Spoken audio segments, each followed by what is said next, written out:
Everyone, Matt Watson here from CarWow. So this is the all-new Rolls-Royce Ghost. It's a second generation version of Rolls' entry-level car. I say entry-level, it still costs an absolute fortune, but then it is packed full of all the latest technology and has more luxury than a 5-star hotel. And so in this video, I'm going to tell you the top 10 most important things you need to know about the new Ghost. Buying a new car? Head to CarWow to get offers from the UK's top dealers. carwow.co.uk, the car buying comparison site. Here we have the old Rolls-Royce Ghost. And this is the brand new Rolls-Royce Ghost.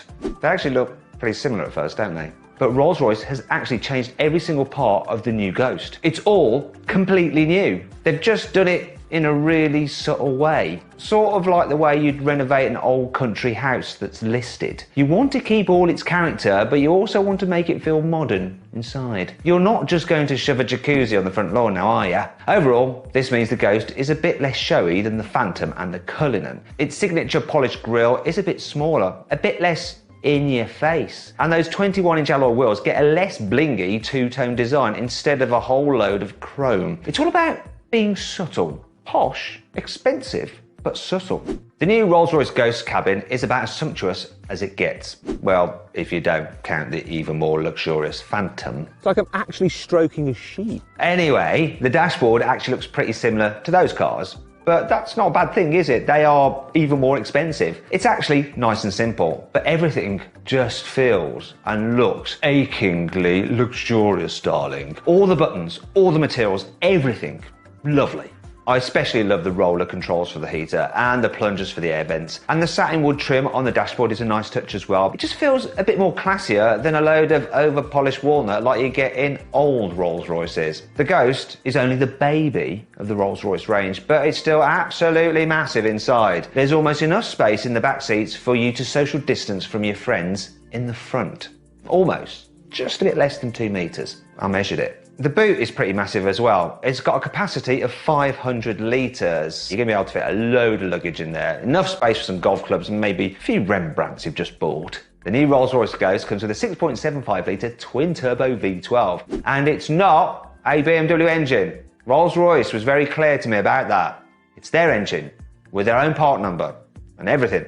Right? Anyway, it produces 563 horsepower, which is exactly the same as the engine in the Phantom. It doesn't quite have the same 900 newton meters of torque as the Phantom though, but 850 newton meters, it's not bad, is it? You're gonna notice the lack of 50 newton meters? Nope. Now, some engines produce their maximum torque quite high up in the rev range, so you have to rev them to get all that power. The engine in the Ghost is the complete opposite. You get all 850 newton meters from just 1600 RPM. Little above idling, it's just boom, ready to go. Almost like an electric car with instant torque. The new Ghost also gets 4-wheel drive for the first time. Previous generation was rear-wheel drive only. Actually, when you're just cruising around, the new Ghost is mainly rear-wheel drive. However, if you floor the accelerator, then the 4-wheel drive system will send power to the front to give you maximum traction. This means the Ghost can do 0 to 60 miles an hour in just 4.6 seconds. That's actually 0.2 of a second quicker than a BMW M135i hot hatch can do it in.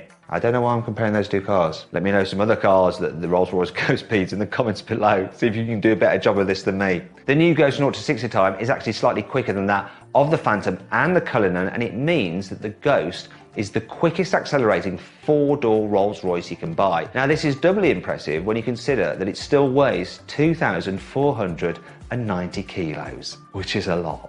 It's simply not good enough to just shove some fancy LED daytime running lights on your car these days. That's not going to impress anyone at all. So you've got to think of new ways to get people's attention. Rolls-Royce has decided the best way to do this is to light up that absolutely massive front grille. Only thing is, they haven't just slapped some LEDs in there like on the new BMW X6. Oh no, that would be way too bling. So instead, they've tucked the lights right up at the top to give it a cool downlighting effect like in a swanky hotel room.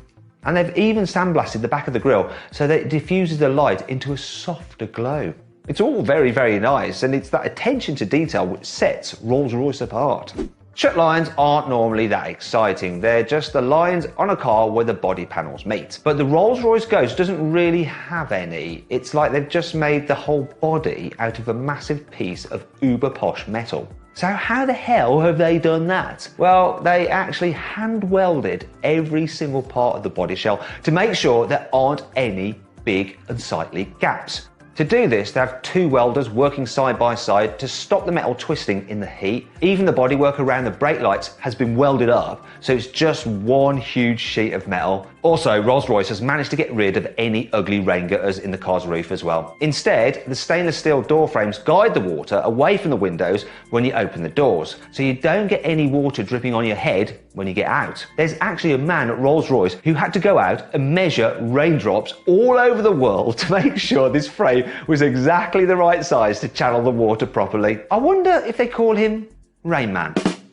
And if it does start bucketing down with rain, you can always grab the special umbrella hidden in the Rolls-Royce Ghost back doors. Classic Rolls-Royce feature. Part of the reason why a Rolls-Royce is so relaxing to drive is because they're always so super quiet. This is because they're absolutely packed with sound insulation, and the new Ghost comes with more than 100 kilograms of the stuff, and it's literally everywhere. It's in the tyres, it's in the drive shaft, and they've injected it into almost every crevice in the car's body. But when Rolls-Royce tested this out, they discovered that the car was so quiet that it started to make passengers feel a little bit uneasy. They were just moving along, yet it sounded like they were sitting still.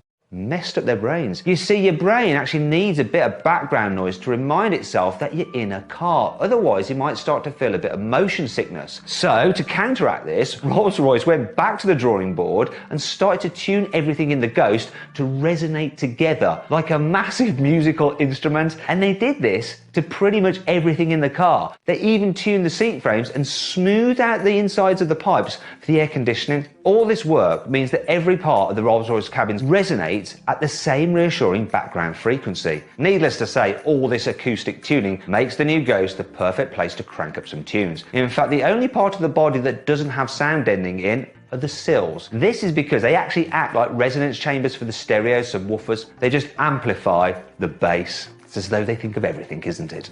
The new Rolls-Royce Ghost gets the same sort of doors as the Phantom. So the front doors open normally, but the back ones, they're hinged at the rear. This makes it easier to get in and out gracefully, which is very important in a car like this. And just like in the Phantom, you have a little button inside the car which, when you press it, will automatically close the doors, you know, just in case your chauffeur's on holiday or something. Now, the Ghost doors don't just shut automatically, they're also the first ever doors on a Rolls-Royce to open automatically as well. Each one has a motor inside, connected to a gyroscope and a computer to control everything. Now, you need that to prevent the doors just opening in a dangerous way, such as if you're on a hill.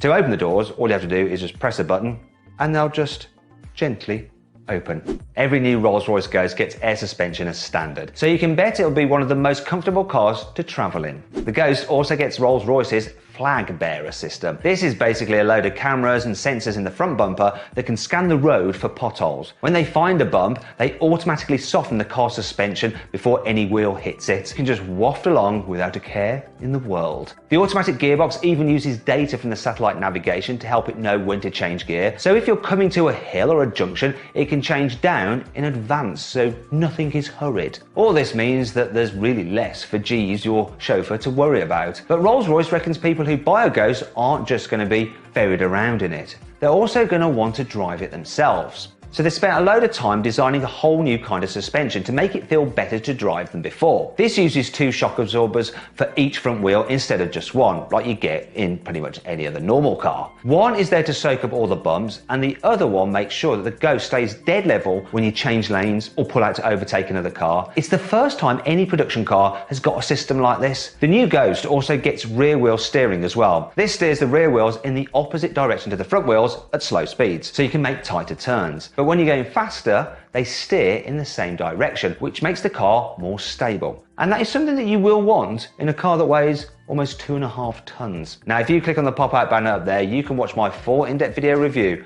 of the Rolls-Royce Phantom, which is still the most luxurious Rolls you can buy. The Rolls-Royce Ghost comes with absolutely loads of screens. For starters, there's a set of digital dials like in the Phantom. Yes, I know they look like proper old school analog dials, but trust me, it's a screen. There's also a central infotainment display. just like in the Phantom. And you can guess what you get in the back? Yeah, that's right, more screens. These aren't just a couple of aftermarket displays stuck on the back of the headrests. Oh no, these are bespoke Rolls-Royce screens, and they get their own fold-out wooden tables with chrome trim on them as well. And you don't even have to move them out yourself. You just press a button and they automatically fold out. You can use the screens to choose what plays on the stereo or program the sat-nav, which is handy if you don't want to talk to your driver, I guess. One thing that isn't a screen though is the Ghost badge to the left of the clock. This is made up of 152 LEDs hidden in the dashboard. When you turn this feature on, they shine out through 90,000 laser etched holes in the lacquer. Apparently, this is designed to make it look like the dash has been lit by 850 individual stars, you know, to match the starlight headliner in the car's roof. Now, Rolls-Royce could have created a similar effect by using a digital screen. The only problem is that when you turned it off, you'd be left with a screen, and so it wouldn't look anywhere near as good. It's that attention to detail yet again. It's incredible. Obviously, all this luxury and technology doesn't come cheap. And while Rolls-Royce hasn't said yet how much the Ghost will cost exactly, you're going to have to set aside at least £200,000 for one. But you know how it is with Rolls-Royce. You can probably double that if you decide to have a load of bespoke options fitted to the car. And if I was buying one, I'd probably have mine trimmed out with zebra leather seats and paint made from ground-up Saxon jewellery. Yeah.